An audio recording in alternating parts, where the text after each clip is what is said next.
Eh bien, vous voilà, en pleine randonnée d'une semaine à travers l'Himalaya. Vous êtes épuisé. Le froid vous transperce jusqu'aux os. Et soudainement, vous tombez sur un squelette humain près d'un lac. Vous regardez autour. Et il y a des dizaines, voire même des centaines d'os dispersés sur le sol. Devine quoi? Cela s'est réellement produit en 1942 avec un agent forestier indien. Depuis cette découverte saisissante, les chercheurs essaient de comprendre comment autant de personnes ont perdu la vie dans un endroit aussi reculé et isolé. Alors, que s'est-il passé là-haut? Nous parlons de Rupkund, un lac situé à plus de 5020 mètres d'altitude dans l'Himalaya. Mais il n'est pas seulement connu sous ce nom. Les gens l'appellent aussi le lac mystère, ou de façon encore plus étrange, le lac des squelettes. Cet endroit est isolé, vraiment isolé. Ce n'est pas seulement parce qu'il est incroyablement haut perché, mais aussi parce qu'il est entouré de montagnes couvertes de neige. Si vous prévoyez d'y aller, assurez-vous d'avoir de bonnes chaussures de randonnée. C'est une randonnée d'une semaine couvrant plus de 50 km de terrain difficile et escarpé. En chemin, vous traverserez toutes sortes de paysages exigeants. Des forêts de chênes couvertes de mousse, des champs brumeux à l'atmosphère étrange, et tout en haut, la neige. Le point culminant de la randonnée est une crête en forme de couteau appelée Junargali. Juste en dessous de cette crête se trouve Rupkund. Plus vous vous rapprochez du lac, plus l'atmosphère semble sombre. Et sur le sol, vous pouvez trouver des squelettes humains éparpillés, appartenant à plus de 300 personnes. Avec eux, il y avait des objets comme des artefacts en bois, des chaussons en cuir et des bagues. Donc, quelque chose de vraiment macabre s'est passé là-bas. Mais quoi? Eh bien, nous avons 3 principales théories. Théorie numéro 1, la légende locale. D'après l'histoire, il y a longtemps, un roi nommé Raja Jasdaval entreprit un pèlerinage au cœur de l'Himalaya pour atteindre un temple de montagne sacré. Il emmena sa reine enceinte, Rani Balampa, accompagnée d'un groupe de serviteurs, de danseurs et d'autres personnes. Alors qu'ils se trouvaient dans les montagnes, une tempête de grêle massive a frappé, où, selon la légende, une divinité en colère a commencé à lancer des boules de fer du ciel. Quoi qu'il en soit, la tempête a été brutale et ils n'avaient nulle part où se réfugier. Au final, ils ont tous perdu la vie près du lac. Théorie numéro 2, une voie d'évasion. Certains disent qu'un mot que les restes appartiennent à des soldats indiens qui ont tenté d'envahir un territoire étranger en 1841, mais ils ont été vaincus. Plus de 70 d'entre eux ont été contraints de rentrer chez eux à travers l'Himalaya, et ils ont rencontré une fin tragique en cours de route. Théorie numéro 3, une fosse commune. Cette théorie suggère qu'un problème de santé généralisé a frappé le groupe. Ils ont tous été enterrés là, isolés, pour éviter la propagation de la maladie. Dans ce cas, le lac Rupkund et ses environs seraient essentiellement un cimetière froid et isolé. Sais-tu ce que toutes ces théories ont en commun? Elles supposent de toutes que les squelettes appartenaient à un groupe unique de personnes qui sont mortes lors d'un événement catastrophique. Mais ensuite, la science est arrivée. Et les choses sont devenues beaucoup plus inquiétantes. En 2019, 28 scientifiques provenant d'institutions aux États-Unis, en Inde et en Allemagne se sont alliés pendant 5 ans pour comprendre ce qui s'était passé là-haut. Ils ont étudié les restes de 38 individus, 23 hommes et 15 femmes. Et là, nous pouvons déjà écarter la deuxième hypothèse. C'est important parce que si ces personnes avaient été des soldats en mission militaire, on s'attendrait à ce que la plupart, sinon la totalité, soient des hommes. Les armées du passé étaient presque entièrement masculines. Mais ici, il y avait tout simplement trop de femmes pour que cela ait du sens. De plus, aucun signe de combat ou d'équipement militaire n'a été trouvé. Après une analyse génétique, les chercheurs ont remarqué que les individus ne faisaient pas partie de la même famille, du moins pas par le sang, comme des parents au 3e degré ou plus proches. Et surtout, ils étaient en grande partie en bonne santé. Ces 2 faits permettent d'écarter la 3e hypothèse. Ce n'était probablement pas une sorte de problème de santé hautement contagieux. Mais la partie la plus choquante est que ces squelettes n'appartenaient pas à un seul et unique groupe. Ils provenaient en réalité de 3 groupes distincts. Le premier groupe avait une ascendance qui se situe dans la gamme des Sud-Asiatiques actuels, en gros, des régions qui sont aujourd'hui l'Inde, le Pakistan et le Népal. Le deuxième groupe avait une ascendance typique de la Méditerranée orientale, tout comme les personnes de la Grèce actuelle, ou plus spécifiquement, de Crète.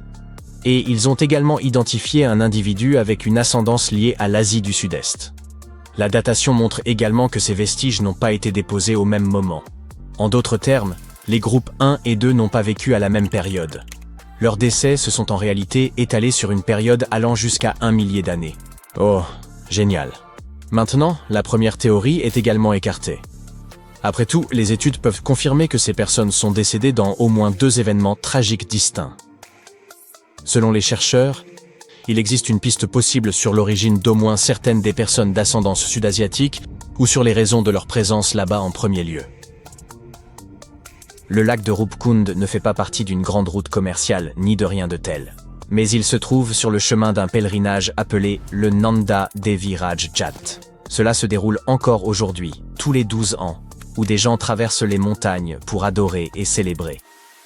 Maintenant, les archives écrites de ce pèlerinage n'apparaissent que vers la fin des années 1800.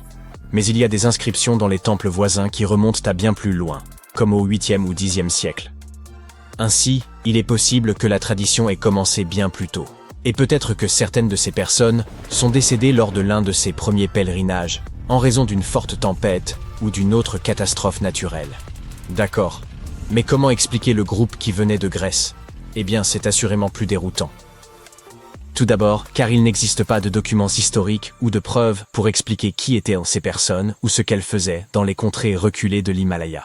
Ainsi, il est difficile de savoir par où commencer. L'étude suggère qu'il pourrait avoir été un groupe d'hommes et de femmes, sans lien de parenté, nés dans la région de la Méditerranée orientale, à l'époque où l'Empire ottoman contrôlait cette région.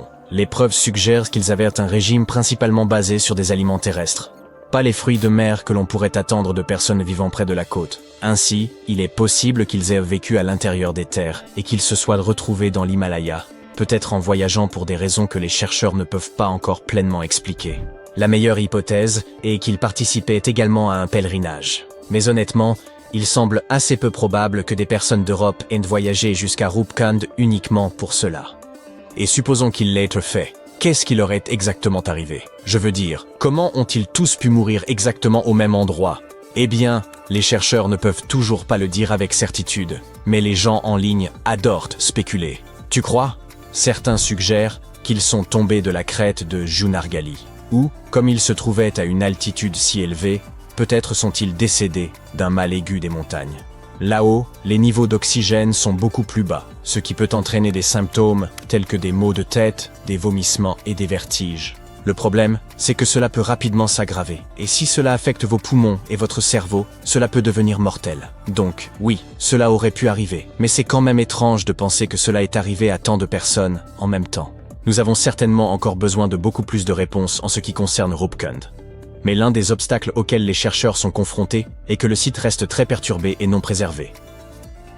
Au fil des années, les randonneurs ont déplacé les squelettes. Ou pire, certains les ont même emportés chez eux comme souvenirs macabres.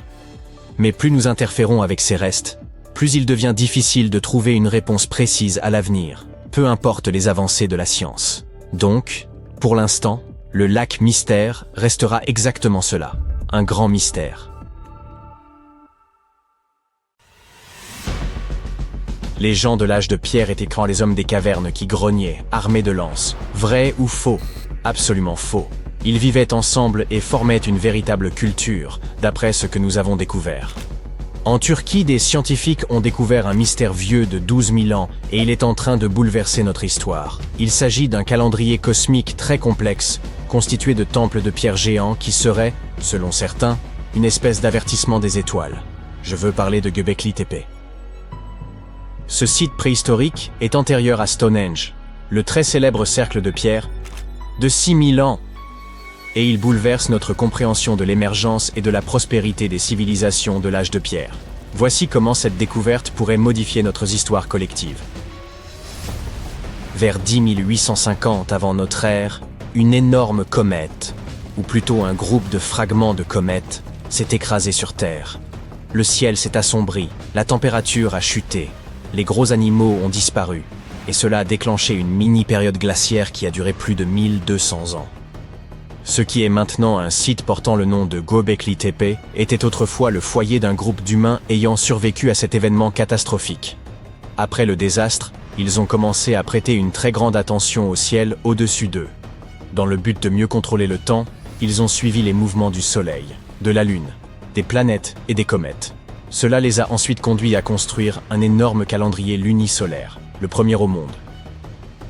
En faisant le tour de ce monument classique de l'âge de pierre, vous verriez que tous ces piliers ne sont pas lisses.